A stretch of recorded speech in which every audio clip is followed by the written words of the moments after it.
So I'm Xavier Bonjour, and I work for MicroLED. MicroLED, we like to think we are the second biggest supplier in the world of OLED micro displays. I think today I want to share with you what we do for smart glasses, our view on the market of smart glasses, and also how we want to use the micro optics in this use case. And maybe if I have time, I can explain what we do into detail with a technology we call ActiveLoop, but we can skip that. Okay, so the first, I think the first message is that when you look at the augmented reality market, it's not just one market. The way we see it, it's segmented, and we like to segment it in three buckets. One which we call advanced augmented reality. That's typically where you can synchronize digital content with the external world. And typically you need quite a lot of computing power to do that. In a nutshell, I would consider that as a PlayStation or a gaming PC into glasses. That's the kind of CPU power you need to achieve that. Then we have what we think we call that basic augmented reality. Here, it's more about providing basic smartphone-like capabilities into glasses, and typically that would be doing video conferencing. It's basically a smartphone trying to fit a smartphone into glasses and duplicating the feature. And then we like to think there is a third segment, which is a nascent segment at the moment, which we call light augmented reality. And here the name of the game is to be able to provide some augmented reality feature into a normal glasses form factor and weight. There are a couple of players here today. We are part of this segment, but we can also consider that EssilorLuxottica, Meta, and with their Ray-Ban story is part of this segment.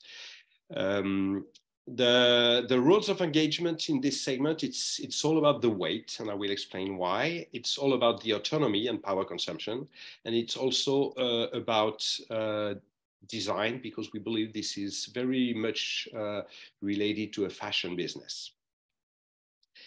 So let me explain why the weight is so important for this segment. Well, when you look at the normal glasses market, you see that the normal weight, or the average weight of glasses, it's about 26 grams.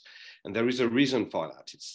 It's because it's difficult for people to wear the whole day comfortably more than 30 gram-ish on the nose.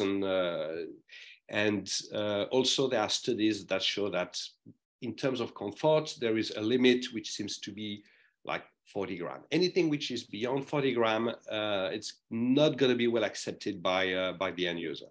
So weight it's very important. You need to be able to meet this weight constraint if you want to be successful in this market. And that's proven to be a big difficulty for many players.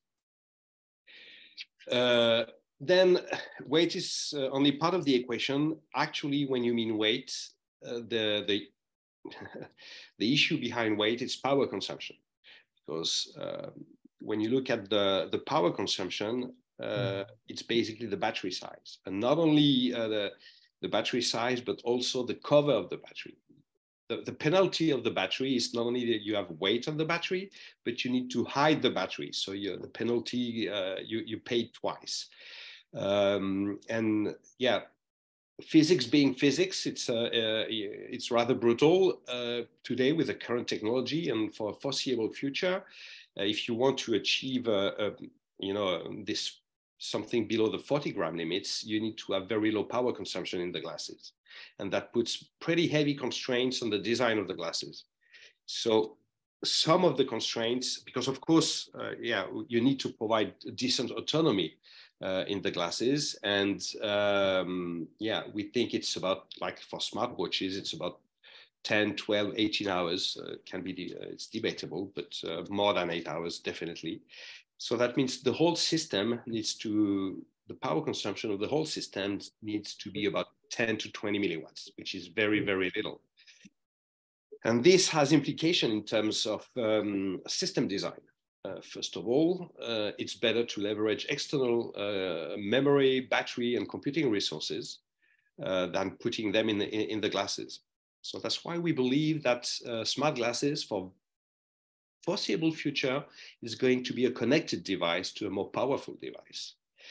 Then you need to be very careful on the CPU. There are only so much you can do with a 10 milliwatts of CPU. So again, this will provide limitation in terms of design and processing capabilities.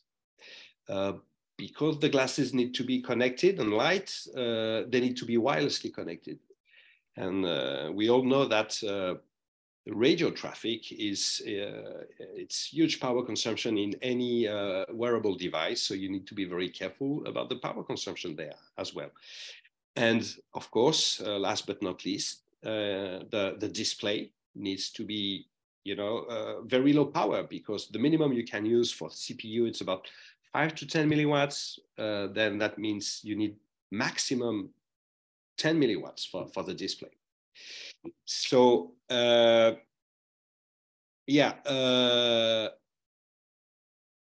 we believe that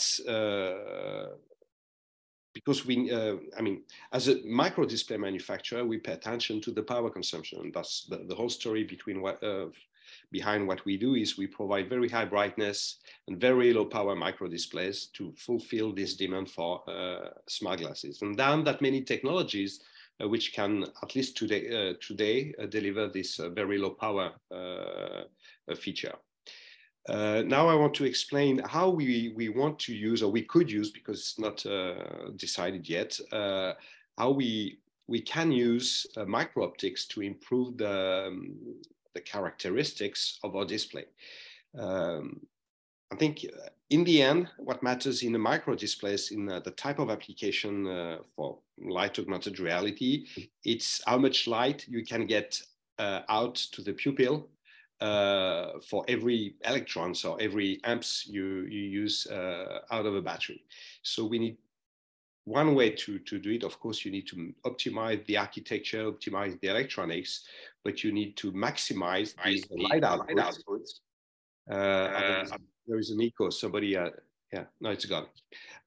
You need to maximize the light output of the micro display. And the way we look at it, we can, by using this micro optics structure, we can maximize, we can extract more light out of our pixels.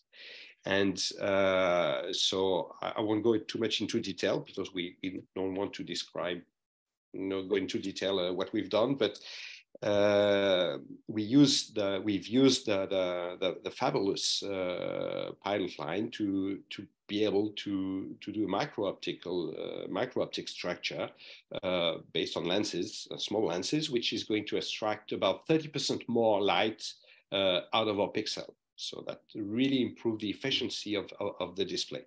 And the benefit of that is, because we need to pay attention to color, it has little or virtually no impact on the light emission spectrum. So we are pretty happy with this test, and we have to see how we put that into our product roadmap. Okay, so just maybe a few words on what we do, and more specifically the technology platform we make available to the industry and to the consumer world. This platform is called ActiveLook. It's basically a connected display embedded in glasses. So it's a head-up display which is connected by Bluetooth. It's very light, very large autonomy. It has an open API, so anybody can, provided the device speaks Bluetooth Low Energy, can actually feed the display, whether it's a smartwatch or a smartphone or a computer. And we see many use cases actually. The first one is sports, and we are addressing directly the consumer market with sports application. We do have interesting businesses developing in the military and the first responder activities. Basically, anybody who is in operation and which needs mission critical information, and of course the industry sector.